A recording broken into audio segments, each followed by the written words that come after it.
अस्सलाम वालेकुम दोस्तों की हाल चाल ने जनाब तुसी देखते पे हो अपना देश पंजाब टीवी ते मैं तुहाडा मेज़बान मोहम्मद नदीम खरल। सब तो पहले अपने चैनल को करना है सब्सक्राइब ते बेल आइकन ते क्लिक करना है एक अच्छी ते बेहतरीन वीडियो दा नोटिफिकेशन हमेशा की तरह वीरां भरावां ते सज्जनां नूं मिलदा रहे। अल्लाह दे फजलो करम नाल वीरां दे सामने वीरां वास्ते है जे कि बेहतरीन और जनाब कमाल दा एक आउट क्लास वलैती जानवर लैके हाजिर हुए हैं। मैं दी बॉडी, मैं दी खूबसूरती, मैं दी नस्ल, मैं दी जात और मैं दी खानदानियत नू पूरे लेवल नाल हर एंगल तो चेक करना है। मझ जनाब दूजण है तैयार मझ है, अज सू पवे, कल सू पवे, 5 दिनां नूं सू पवे, 6 नूं सू पवे। मैनू रुक रुक दा खूबसूरत थण पंडा दे मैनू हवाने, मैनू खुड्डा 1.5 फुट दा, हड्डियां टाकां ते नस्लां जातां हज़ारां मई दे विचों कदे इस तरह के खूबसूरत और बेहतरीन जानवर पैदा होंदे ने। पिछों मझ है, अगों जनाब मझ कट्टी है। आशकां नूं पता है, नीली लवर्स नूं पता है, ब्लैक गोल्ड काला सोना लैन वाले वीरां नूं पता है ये मझ की है, मझ दी नस्ल और जात की है, मझ दी खानदानियत की है। मझ नूं पूरा पढ़ना है, हर बंदे दा वास्ता रोग नहीं। मझ आशकां दे दिल दी जान है। मझ नूं सिर तो बूथी तो अखां तो हर एंगल तो हर लैवल तो पूरे नजरिए नाल पूरी क्वालिटी नाल पूरी गलबात नाल इनू वेखना है। अल्लाह दे खास फजलो करम नाल मैं दी बूथी, मैं दी अख मत्थे ते हल्की जी फुल्ली, सिर मैनू खूबसूरत कतरी कतरी, बाकी मैनू पैर अगले पिछले बड़े सुहाने ते खूबसूरत बिल्कुल जिवें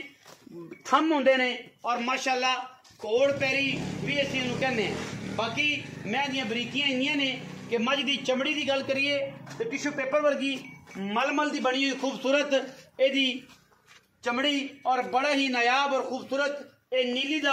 आउट क्लास दाना वीरां दी नजर है। मैं दी अगर मास इधर पकड़ के खिंचा तो पूरी मझ इंशाअल्लाह लड़जेगी। ए नीली है, ए नीली दी क्वालिटी है और ए नीली दा कम है। बाकी मझ नीली दी साडी साबित ना होवे, मझ साडी नीली दी ना होवे, कोई शिकारी आके आखे कि नदीम भाई मझ नीली दी नहीं है।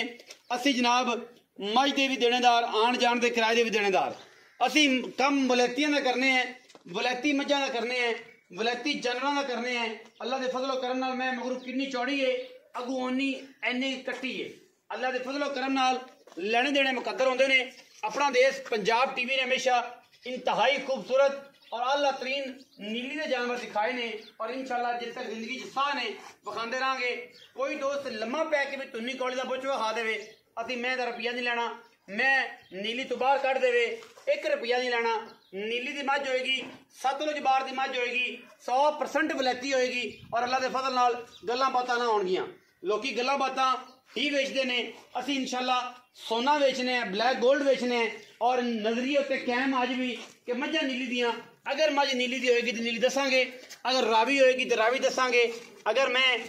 क्रास होएगी तो क्रास दसांगे। बाकी लेना देना तो मुकद्दर है। मझ की खूबसूरती, मझ के सिर की गल कैमरे की निगाह दे असीं करने ये नहीं ने खिचा खिचाइयां करके वादे घाटे करके। ये जनाब खूबसूरत जानवर की कलैक्शन अपना देश पंजाब टीवी विखांदा है। कैमरा मैन जरा उस पासे चलो जी, मैं तो सिर अच्छे तरीके नाल विखाओ। कलैक्शन जी है अपना देश पंजाब विखांदा और हमेशा विखांदा रहेगा। सारी जिंदगी च रह सा मैं सिंगी सारी उम्र मैं पट जाए, इस उच्ची कर जाए, वड्डी कर जाए, मैं नीली तो कट देवे कुछ बेली, कोई सज्जन कोई भरा, असीं देनेदार होवांगे, गली बाती नहीं। सारा जमाना एक पासे अल्लाह दे फजलो करम नाल अपना देश पंजाब टीवी की टीम की मेहनत और नीली ते जिन्ना भी असीं नीली नूं प्रमोट किया है अज ताईं 5 सालां च अल्लाह दे फजल नाल किसी ना किया होएगा। गल्लां सारा जमाना करता है इंशाअल्लाह। नीली दी मझां दी गल नीली ते चैनल अपना देश पंजाब टीवी दे ये संग होनियां ने और इंशाअल्लाह मैं डरदी पई बाहर दी मैं ना खराब करो, बाहरों हाथे भी कढ़ के लियांदी जे ना डराओ, फिरन दो मैनू बा माड़िया मैनू फिरन दे, मैं वलैती दाना है अंदर जाती जावन दो कोई गल आप टोर फिर के वखाने। ये माशाअल्लाह अंदरों हाथे दे मैं कढ़ के लियांदी है, दोवां दे विचों बा माड़ी जी फड़ी है और इत्थे लिया के आधे पॉइंट से मैं इन्हूं सीधा पतला किया है। और मई जड़ियां ने तुहानूं पता है कि असीं चंगियां दी कलैक्शन ही देनी होंदी है, अच्छियां मझां दी कलैक्शन देनी होंदी है और साडी अवलीन तरजीह होंदी है कि असीं वलैती जानवर लैके हाजिर होइए। मैं उन्हें पूरा एंगल तो वेखना तसलियां नाल, जान दो पूरी तसली ना बाहर ना जान दे, बा माड़ा वेख्या ना बाहर पूरे एंगल खूबसूरत पाओ जी, पैड़ा पाओ आ जाए बाबा माड़िया ਆ ਗਿਆ ਇੱਥੇ ਐਵੇਂ ਛਾਂ ਕਿਹੜਾ ਇੱਥੇ ਬੰਦ ਤੂੰ ਰਾ ਜਾ ਉਹਨੂੰ ਫਿਰਨ ਦੇ ਪਤਰੀ ਆਦਨ ਤੇ रस्सा पा बाबा तू अच्छा अस्सलाम वालेकुम वालेकुम सलाम बेटा जी सोने की हाल ने अल्लाह का शुक्र तू सरदार माड़ा डोगर जी अब्दुल रशीद उर्फ माड़ा डोगर हाँ डोगर कैटल फार्म तो अल्लाह दे फजलो करम नाल अगर लोकेशन की गल करिए तहसील आरीवाला जिला पाकपतन आरीवाला शहर तो 4 तो 5 किलोमीटर से डोगर कैटल फार्म जनाब बाबा माड़ा डोगर बड़ा मशहूर मरूफ हस्ती है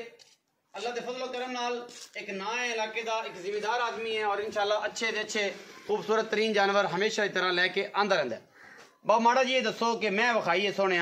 किनवा सुबह सुनदी है तेरिया गल्लां ते लोग इतवाद करते हैं बजुर्ग आदमी है मैं व्यापार दी होवे ते व्यापार जैसी मैं जनाब घर दी होवे ते घर जैसी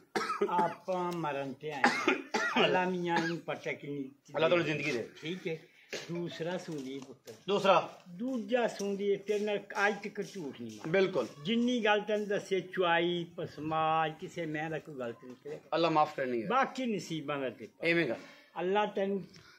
इन जिंदगी देवे माजी ए अल्लाह। पुत्र है अपना एक तोहफा नहीं तू कहंदा ए तोहफा ही अल्लाह मैं ना मैं दे अजे 5-6 दिन बाकी ने अच्छा ते अल्लाह दे हुक्म नाल खलोना पैने मौका अच्छा वेखी मैं बाली तो पहले बुलो जी आपा फिर उमें लेंदे ओवें लेंदी ना ना मैं अल्लाह दे हुक्म नाल अपनी इंशाअल्लाह जिदे नसीबां च ले जाएगा अच्छा मैं इंशाअल्लाह अगला दुआ जरूर दे दुआ जरूर दे चाप समाज की गारंटी देवे देखो चाप समाज की गारंटी है मैं कहना गारंटी जे मैं दे विच फाल्ट होवे किराया लगे ना 20000 अगले दा मैं 25 दे वेख ले यार मैं तन कह मैं जी फाल्ट हो कदी हां मैं दे चाप समाज फाल्ट बाकी तो वेख नहीं सकता बाकी नसीब तेरे सामने ने दुध पुत्र दी गल दुध पुत्र भी नसीबां दा ते तू गब्बड़ मैं पिछली होई शोए वेखी है बाली है मैं बलेती है चोई वलैत आपा कदी देसी लगी देसी लई नहीं अच्छा बा माड़े अनमोल दी गल करिए पक्कियां जी गल्लां करनियां ने पंडा ना बनाई ते ना पक्की जी गल करनी कोई कदी भी चाचे भतरी वाली करनी है वेखना अगे भी तू प्यार करना है ते प्यार हो जांदा रुपये भी नगद हो जांदे ने सुन ले रुपये भी तेनू नगद हो जांदे ने और माल भी तू आधी रोजी नाल दे देना बाकी मेरे रब को गल्लां ने सारियां तेरी अल्लाह ताला तेनू सेहत देवे जिंदगी देवे सारे दोस्त जिथे बैठे ने जेड़ी जगह ते बैठे ने कुछ दोस्त मेरे अल्लाह करे मक्का मुकरमा मदीना मुनव्वरा मेरी जानो माल मेरी औलाद और सारा कुछ मेरे सोहने नबी तो वार दईए जेड़े मेरे दोस्त उत्थे बैठे ने ओ स्पेशल इन्हां दी सेहत वास्ते दुआ करन इन्हां को लीवर दा कैंसर चलदा है मेहरबानी ते ए अपना ट्रीटमेंट अनमोल तो शायद चल रहा है अनमोल तो चल रहा है नहीं जी अपना शेख जैद ते सारे दोस्त दुआ भी करन बुजुर्गां वास्ते अच्छा हुण मुੱਲ दी गल करांगे बाबा जी मੱਝ ਦੀ ਮੁੱਲ ਦੀ मैं लोगां नाल करी जावां कुछ मैं 550 तो 100 नहीं घट मंगया किसे तो भी हां तैनू 525 जेदी ते 25 लाख रुपए 5.5 लाख रुपए हां जी बाबा जी मैं तो कोई ना शफकत और करो बुजुर्ग बंदे हो ते कोई प्यार करो मुनासिब करो और के बरा कोई 19 20 वाली गल हो लंबी चौड़ी पंड ना हो तू 10000 हो 5 लाख 15 हां तू मैं जेडी अपनी बड़ा पुत्र है अल्लाह दे हुक्म नाल तू नहीं कोई शफकत करोगे सरदारां दे बूहे ते अगर कोई बंदा आ गया 5-15 जो प्यार बहुत हो गया बंदा वैसे ही आवे आपा उंजी कोई हो जाएगा 5 लाख ते 15000 रुपए डिमांड करते ने बाबे होरी मुੱਲ कहंदे ने व्यापारियों तो मंगा 5.5 लाख है ਤੁਹਾਡੇ ਨਾਲ 5 ਲੱਖ 15 ਹੈ ਵਿੱਚ ਫਿਰ ਵੀ ਪਿਆਰ ਮੁਹੱਬਤ ਇਨਸ਼ਾਅੱਲਾ ਮੈਂ ਬੈਠਾ ਭਰਾਵਾਂ ਨੂੰ ਕਰਾ ਕੇ ਦੇਵਾਂਗਾ ਸ਼ਫਕਤ ਕਰਾਵਾਂਗੇ ਬਾਬੇ ਮਾੜੇ ਨਾਲ ਰੌਲਾ ਪਾਵਾਂਗੇ ਬਾਬਾ ਮਾੜਾ ਆਪਣਾ ਬੜਾ ਮੁਹਤਰਮ ਹੈ ਬੜਾ ਬਜ਼ੁਰਗ ਹੈ ਔਰ ਉਹਨੇ ਕਹਾ ਅੱਗੇ ਉਹਨੇ ਮੈਨੂੰ ਗੱਲ ਮੁਕਾਤੀ ਉਹਨੇ ਕਹਾ ਪੁੱਤਰ आखिरी कैरे नु पानी है ते तेरे नाल प्यार है ते जदों मैं को तैयार हो गई ले आना ते तेनु मैं तेरे ते फिर सुबह होनी कि सारे उन्हें कहा जी दिन दे पुज गए बस अखां कहंदा मीच जानियां ने ओ गल्लां ने ओ बात ने मीछी पईयां ने ते असि गल्लां ओने यार कोई याद करे कि मई कोई डोगर मार डोगर जेड़ा तैन मैं देवांगी ना 15 16 अगे फिरदियां हां जी जेड़ी मैं तैयार हुई पहला मैं तैन सा एवें गल जे छूई ली जावे गब्बल ले जावे कदी अल्लाह दे फाल्ट ए ना आया खोट ना कोई होवे गल ठीक होवेगा दुध पुत्र नसीब दा पाएगा इत्थे 4 टाइम दी गल करदे बाबा माड़ा 4 टाइम चो लो 5 टाइम चो लो इत्थे खाण पीण नु जो भी इत्थे तसल्ली करो उस बाद तुसी आदे फायदा लेना है अपना बहुत सारा ख्याल रखिया जे मिलांगे अच्छे और बेहतरीन वीडियो नाल पाकिस्तान जिंदाबाद पाक आर्मी हमेशा